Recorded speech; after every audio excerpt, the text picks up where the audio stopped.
Friends, so today I am going to show you the data validation. So what is the data validation? Data validation क्या होता है तो हम पहले समझेंगे. data validation के अंदर for example I want to enter the roll number in a class from 1 to 40. एक क्लास की स्ट्रेंथ है 1 से 40 तक की.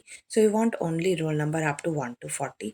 तो उस केस से मुझे वैलिडेशन लगानी है. After 40 it will not accept any value. तो वहाँ पे वो एरर शो कर दे. इसी तरह से जैसे कि अभी मैं आपको पहले इसका एग्जांपल दिखाती हूँ. तो जैसे मेरे पास है roll number. I select this range up to 15 and I go to data and within this data we have a data tool. Ribbon के अंदर डाटा टूल होगा. Then go to data validation. Within data tool data validation पे गए and I want number whole number between 1 to 40. I define this, right? Then okay. तो ये मैंने यहाँ पे डिफाइन कर दिया. अब अगर मैं यहाँ पे वैल्यू डालती हूँ 23, that is accepted. And here I define 45. So it show error message. This value does not match with the data validation restriction defined in this range. So retry करो आप. Then I define suppose 78. That is same message. So cancel. Right? अब यहाँ पे तो लिखा हुआ नहीं आ रहा कुछ. I want a proper message कि मुझे क्या वैल्यू डालनी है, क्योंकि मुझे नहीं पता कि कहाँ तक की रेंज में वो जाएगा. Up to which range these values exist. So I go to data validation and input message में मुझे दिखाए enter roll number. Roll number कहाँ से कहाँ तक? Value between 1 to 40. If value is in between 1 to 40 then it will accept that. Okay. So अब जैसे कि लिखा हुआ आ रहा है हर जगह enter roll number value between 1 to 40. Between की स्पेलिंग गलत है तो आप यहाँ से अगेन आप इस रेंज को सिलेक्ट करोगे and go to data validation and between change this value. Okay. Between. Okay. Now here I enter 45. So that is invalid. Retry. जब तक आप वैल्यू ठीक नहीं डालोगे तब तक वो उसे एक्सेप्ट नहीं करेगा. Like this. तो ये तो हो गया हमारा फर्स्ट नंबरिंग के लिए. नेक्स्ट आता है नेम. नेम के अंदर मुझे नंबर ही टेक्स्ट ही चाहिए. तो again I go to data validation and data validation में go to setting and here I define text. Text या फिर अभी मैं सिर्फ टेक्स्ट लिखती हूँ. मुझे टेक्स्ट लेना है 1 से मैक्सिमम जो नाम हो वो 20 कैरेक्टर्स तक का हो. आप उसे एक्सटेंड भी कर सकते हो. You can extend that. और here I enter.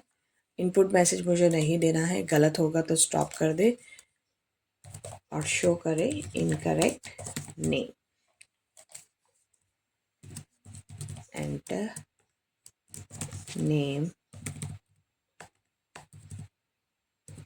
between 1 to 20 character and then okay.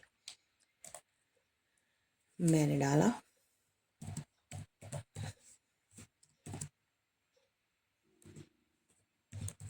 Rohit Sharma, then Jatin Kumar, then ध्रुव शर्मा और इसके बाद सपोज 1 लगा दिया. अब मैं चाहती हूँ कि पीछे 1 लगाए वो एक्सेप्ट ना करे. नेम में ओनली नेम ही एक्सेप्ट करे. So what I have to do? Again I select this range from up to 15. Go to data validation. Data validation के अंदर हम जाएंगे सेटिंग्स में एंड टेक्स्ट की जगह पे हम चूज़ करेंगे कस्टम और फॉर्मूला में हम लगा देते हैं is equal sign. When we start any formula we use is text. is text कौन से सेल से मैंने बिगिन किया है? B2 से. तो B2 के बाद वो लेगा okay. Data validation custom is text right. Apply these changes to other cell with same setting. Okay.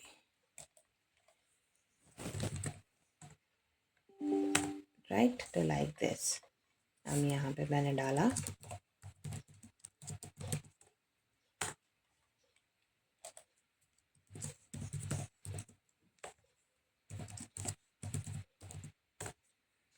Like this. तो ये हो गया हमारा टेक्स्ट के लिए।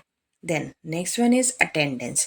तो अटेंडेंस में मैं what I want absent, present and leave, these three things mark on that. तो उसके लिए I type these values somewhere here. मैंने यहाँ लिखा present, absent and leave.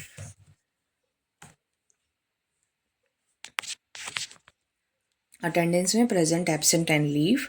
So I select this range up to 15. Go to data validation and any value. So here I choose list. Where is this that list? List को आपको बताना पड़ेगा. That list is in this location. Present, absent and leave यहाँ से उठाएगा और इस location पे मैसेज, अगर if you want to give any message आप मैसेज दे सकते हो. अदरवाइज़ यहाँ पे मैं एक इंफॉर्मेशन का मैसेज देती हूँ, gate data from list. Okay, तो अब यहाँ पे आप देखेंगे ड्रॉप डाउन लिस्ट आएगी, प्रेजेंट हर एक के साथ, absent,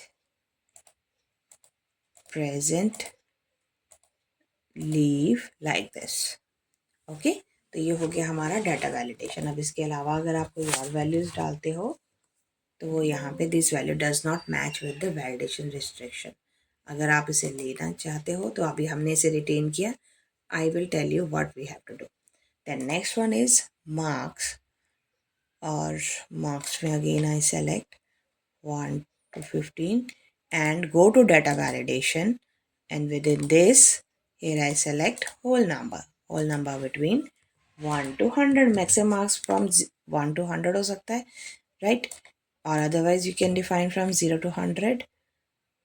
Okay, and here I define enter marks title, that is, and marks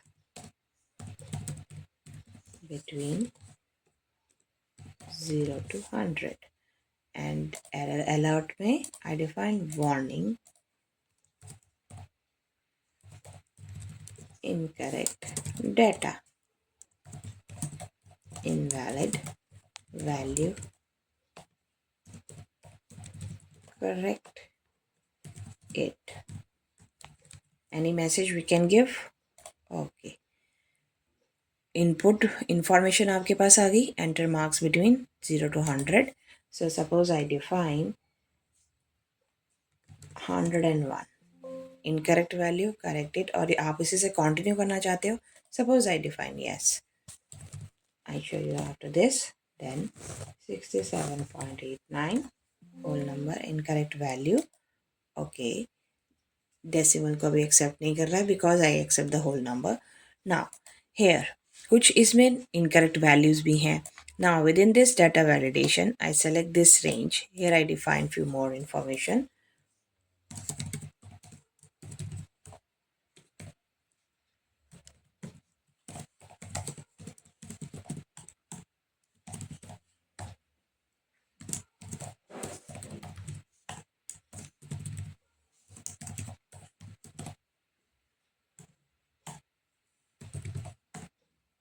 incorrect के लिए नहीं देगा.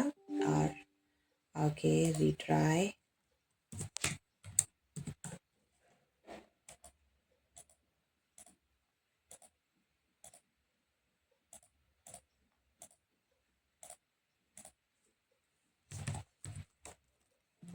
I want to continue with this. Suppose this. Yes. Now अब इसमें कुछ गलत वैल्यूज हैं. So what I want that it will mark those wrong values.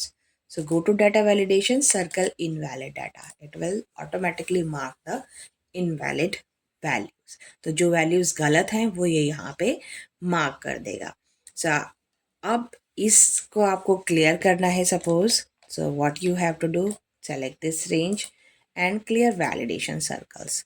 After that you can change these validations and work on that, right? तो ये तो हुआ warning के केस में. अगर मैं चाहती हूँ कि ये स्ट्रिक्टली दूसरी वैल्यूज़ को एक्सेप्ट ना करे, so again I select this range and go to data validation, और जहाँ पे एरर मैसेज है warning, instead of warning I define stop. अब स्टॉप के केस में ये दूसरी वैल्यूज़ को एक्सेप्ट ही नहीं करेगा। I define 569 invalid value retry. जब तक मैं रीट्राई के लिए दूसरी वैल्यू नहीं दूंगी, it will not accept any other input incorrect values like this. जो आपने पहले डाल दिया उसके बाद ये इनकरेक्ट वैल्यूज़ को एक्सेप्ट नहीं करेगा। तो अगर आपको वीडियो अच्छी लगी है प्लीज़ लाइक करें, शेयर करें और सब्सक्राइब करें। Thank you.